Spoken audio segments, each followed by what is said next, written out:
Why exactly do we suffer when things inevitably change? It's a question we literally all face, right? Whether it's dealing with a sudden career shift, the end of a relationship, or, just the creeping reality of getting older, we experience this friction every single day. This deep, exhausting anxiety when our lives simply refuse to stay exactly the way we want them to. So today we're going to look at that central human struggle with impermanence and, way more importantly, how to completely resolve it.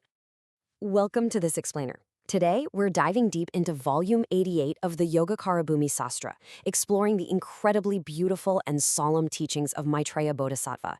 We are going to laser in on something absolutely crucial today, the core process of spiritual cultivation. Specifically, we're unpacking the exact role of right knowledge, how it actively works to sever our mental afflictions and actually guide us to the realization of nirvana. Okay, here's a quick look at our roadmap. 1. The root of suffering. 2. Right versus wrong knowledge. 3. How right knowledge works. 4. Severing all afflictions. And 5. The path to nirvana. Let's jump in. Section 1. The root of suffering. Clinging to the impermanent. Let's start by looking at how our minds naturally but painfully resist the reality that everything around us is subject to change. The source text makes this really profound statement right out of the gate. All formations lack a ruler and are impermanent. Now, by formations, the text just means everything that makes up our reality, our bodies, our circumstances, our emotions, the whole shebang. The absolute root of our distress is the false assumption that we are the rulers over these constantly shifting things. When we try to force impermanent things to stay permanent, we suffer. We're essentially trying to rule over a kingdom that is constantly dissolving. And this brilliantly illustrates what the text calls the view affliction. This is it. This is the core problem. It's our deep-seated ego incorrectly attaching itself to temporary things, constantly labeling them as I or mine. It's this incredibly specific, false sense of ownership and control over reality that acts as the soil from which all of our other anxieties and sufferings grow. Moving on to Section 2, Right versus Wrong Knowledge, Two Lenses of Reality. This brings us to the actual battlefield where suffering is either created or entirely resolved, which is our perception. Now, what's fascinating here is how both types of knowledge look at the exact same reality, but only one sees it truly. Wrong knowledge looks at the world through the lens of that view affliction we just talked about. It uses false assumptions to create a distorted, ego-driven picture. Right knowledge, on the other hand, perceives reality exactly as it is, grounded in correct teachings and proper attention. They both operate in the same world, but man, they produce entirely different experiences of it. Section 3. How right knowledge works. The lamp in the dark. So, how do we actually shift from wrong perception to right perception? A lot of people really fear that spiritual cultivation means destroying their lives or completely detaching from the world, like becoming a robot. But Maitreya Bodhisattva uses this absolutely exquisite metaphor to explain the mechanism. Listen to this. Like a color in the dark, when a bright lamp is lit, it doesn't destroy the color, it just illuminates it. The goal isn't to erase the world. The specific function of right knowledge is not to destroy reality or the objects and people we know and love. Its role is simply to abandon our false, painful attachments to them by illuminating the truth of their impermanent nature. It's literally just turning on the lights in a dark room so we stop bumping into the furniture of our false attachments. The room is exactly the same, you just finally see it clearly. Section 4. Severing all afflictions, cutting the root. Once that lamp of right knowledge is turned on, a powerful, systematic chain reaction kicks off in the mind. The crucial point here is understanding how it specifically severs our afflictions. It happens in very clear stages.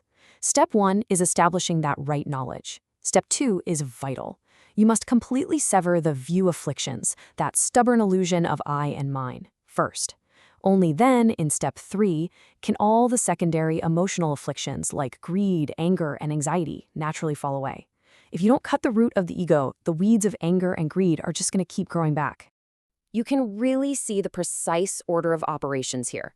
The view affliction, or clinging to self, must be severed first by right knowledge. Because it's the foundational view, it basically holds everything else up.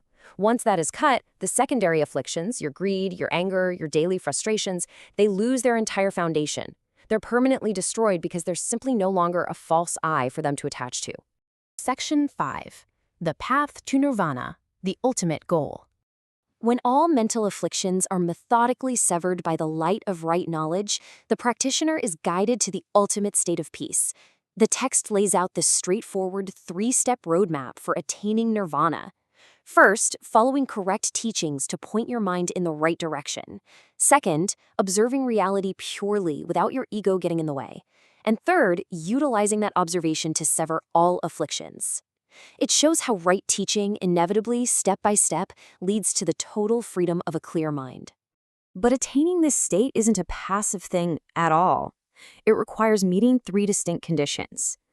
Notice that it starts with fully, profoundly, and courageously acknowledging suffering itself. You have to deeply see the faults of formations, meaning you have to truly recognize that impermanent things cannot bring permanent happiness, period. Only by fully facing this reality can you transcend all suffering. And how do you know when it's working? Well, when a practitioner succeeds, these 5 signs become completely evident. They know the self-nature of suffering, its exact causes, the conditions that trigger it, and most importantly, they truly understand the toxic nature of clinging to I. When these are realized, the final sign is the complete breaking of all suffering across the 3 realms. It proves, beyond a shadow of a doubt, that the lamp of right knowledge has completely eradicated the darkness of false attachment. Ultimately, there is only one destination when right knowledge is perfectly applied. It all points to the singular, unshakable tranquility of nirvana. It's the ultimate culmination of the core spiritual cultivation process we've just mapped out together. As we wrap up this explainer, I want to leave you with a thought to carry into the rest of your day. What dark room in your own life needs the lamp of right knowledge today? Where are you fighting against change? And where can you apply Maitreya Bodhisattva's illuminating teachings right now to simply turn on the light? Thank you so much for exploring this with me today. Keep asking questions and keep seeking clarity.